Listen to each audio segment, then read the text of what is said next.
9 bukti ataupun bahkan 10 bukti Muhammad bukan nabi alias palsu. Yang pertama, tidak mampu mengadakan satupun mukjizat.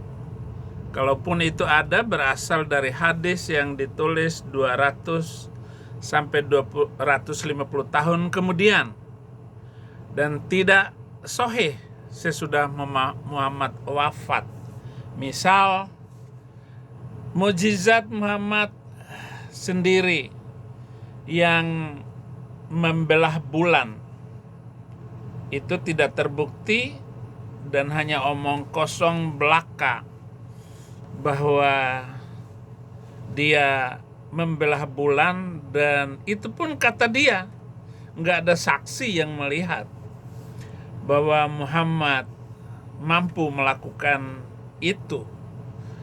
Tak ada saksi dan sungguh membagongkan. Yang kedua, dirinya sendiri mengklaim bahwa dirinya adalah nabi. Sedangkan nabi-nabi dari Israel tidak ada yang menyebut dirinya nabi sebagai nabi, tetapi segala ucapan dan mukjizat yang menyertai dan membenarkan bahwa dia nabi, sehingga orang lain yang menyebutnya nabi bukan atas pengakuan mulutnya sendiri. Yang ketiga, dia sengaja mengarang kitab suci sendiri dan mencoba membenarkan bahwa kitabnya asli, bukan palsu.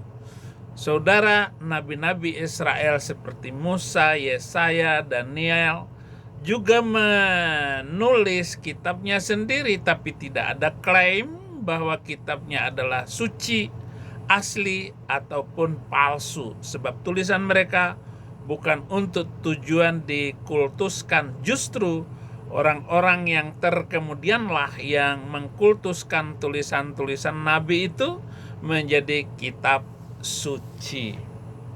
Tidak ada di dalam cerita dan sejarah Nabi Israel. Poin yang keempat, dia dengan sengaja menciptakan agama sendiri dan mencoba membenarkan bahwa agamanya adalah yang asli, berasal dari Tuhan, yang merupakan kelanjutan dari agama-agama sebelumnya. Padahal Tuhan yang sejati tidak pernah menciptakan agama apapun. Yahudi dan Kristen adalah hasil penamaan masing-masing umat untuk lembaga mereka, bukan nama dari Tuhan. Ajaran Tuhan adalah universal. Lagipun paling penting adalah Tuhan pencipta langit dan bumi itu tidak pernah menamakan dirinya Allah Subhanahu wa Ta'ala. 6. Al-Quran dikatakan sebagai kitab suci, kelanjutan dari kitab-kitab suci sebelumnya yang juga diturunkan oleh Tuhan kepada Musa, kepada Daud, dan Nabi Yesus. Padahal Tuhan yang sejati tidak pernah menurunkan kitab suci dalam pengertian harfiah. Yang Tuhan berikan kepada Musa adalah 2 loh batu, bukan kitab. Demikian juga kitab Zabur, Mazmur, bukan kitab yang jatuh dari langit yang diberikan Tuhan kepada Daud, dan apalagi Injil, bukanlah kitab yang ditulis oleh Yesus ataupun yang diturunkan begitu saja kepada Yesus Kristus, bukan. Sedangkan Yesus itu sendiri adalah Injil. Jadi ini kesalahan besar umat Islam dalam memahami berbagai bukti kalau Muhammad nabi cabul ataupun nabi palsu.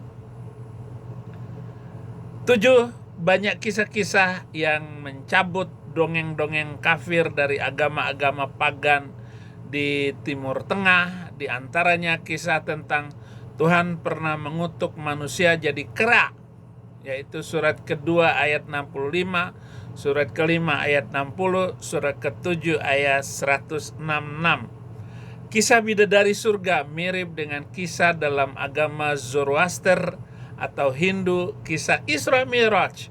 Raja Salomo bercakap-cakap dengan semut, Amsal 6 ayat 6, Amsal 30 ayat 25. Kisah Abraham dibakar oleh Raja Nimrod mirip dengan kisah dalam Daniel 3. Kisah Gideon yang tertukar dengan Saul Raja Israel, nama Maria ibu Yesus yang tertukar dengan nama Miriam saudara perempuan Musa atau Harun, yang masih banyak lagi kekacauan ajaran dalam Islam.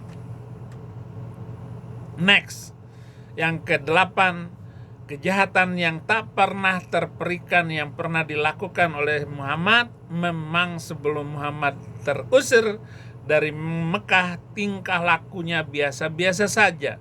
Tetapi semenjak ia hijrah ke Madinah dengan didukung oleh tentara Ansor yang notabene asli Madinah, gerombolan baru ini suka merampok para pedagang yang melintasi perbatasan Mekah Madinah, sekaligus memperkosa para tawanan wanita dalam kota sendiri. Muhammad membantai orang-orang Yahudi satu demi satu, yang kebanyakan adalah para pedagang kaya. Muhammad dan gerombolannya mengambil alih tanah, harta, kebun orang-orang Yahudi yang dibunuh itu, yang katanya merupakan rezeki dari Allah, dan mengambil alih istri dan anak-anaknya yang dijadikan sebagai istri dan budak dan sebagainya, masih banyak lagi. 9, kebejatan yang moralnya yang dilakukan sang Nabi setelah istri pertamanya yang bernama Khadijah wafat. Muhammad bebas berbuat semaunya dalam mencari objek pemuas nafsu.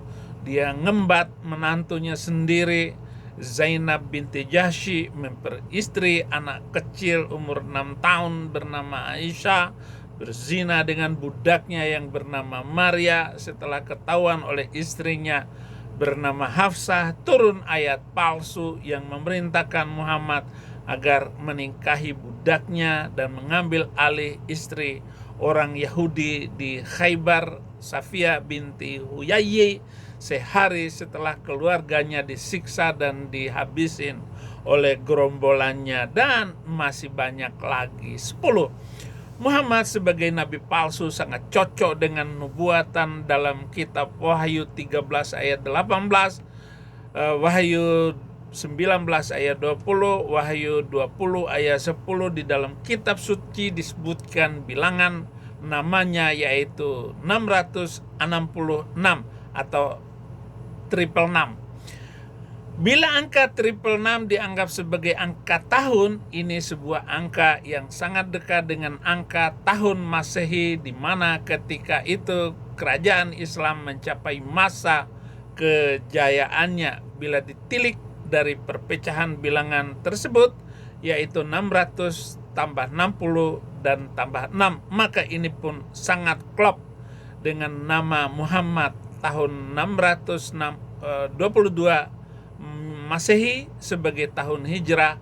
Muhammad memulai karir gemilangnya sebagai nabi di Madinah. Angka 622 bila diambil ratusannya saja, maka kita peroleh angka 600. Usia 63 tahun wafat Muhammad. Diperlukan Aisyah karena racun ganas yang menggerogotinya hampir selama 3 tahun. Bila diambil angka puluhannya saja, akan diperoleh angka 60. Muhammad lahir pada tahun 571 ataupun 572 Masehi. Bila dijadikan angka satuan, angka abad, akan kita peroleh angka 6, sehingga 666 maupun angka 666 semuanya cocok, klop dengan Muhammad bila kita mencoba untuk mencocokkannya. Apalagi kalau kita mau melihat ayat Quran yang jumlahnya 666 ayat sesungguhnya fantastis semuanya, serba 6, dan bila angka itu dipecah akan menjadi 6.666. Kenapa saya coba menghubungkannya dengan Muhammad? Pertimbangan ini diambil karena kata nabi palsu dalam kitab Wahyu ditulis dalam bentuk tunggal, bukan jamak. Artinya hanya ada satu nabi palsu yang perlu mendapatkan perhatian serius.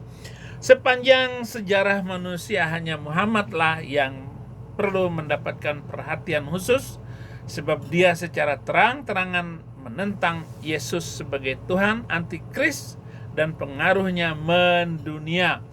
Tidak hanya lokal di Arab saja, dan ajarannya telah menyebabkan kehancuran besar dan menewaskan ribuan orang, bahkan jutaan orang akibat dari buah-buah yang dihasilkan oleh pengikutnya, seperti kasus bom bundir maupun peledakan pesawat, peruntuhan gedung WTC di Amerika. Islam sangat membenci Yahudi Kristen. Nah, siapa kalau bukan dia? Bukankah sejak dari zaman Taurat sampai zaman Yesus, iblis memang selalu berusaha untuk menghancurkan umat Allah? Kan begitu, saudara-saudara. Saya dianggap sebagai sesuatu yang harus dimusuhi, sementara saya bisa mengungkapkan dan menyampaikan cara berpikir logis untuk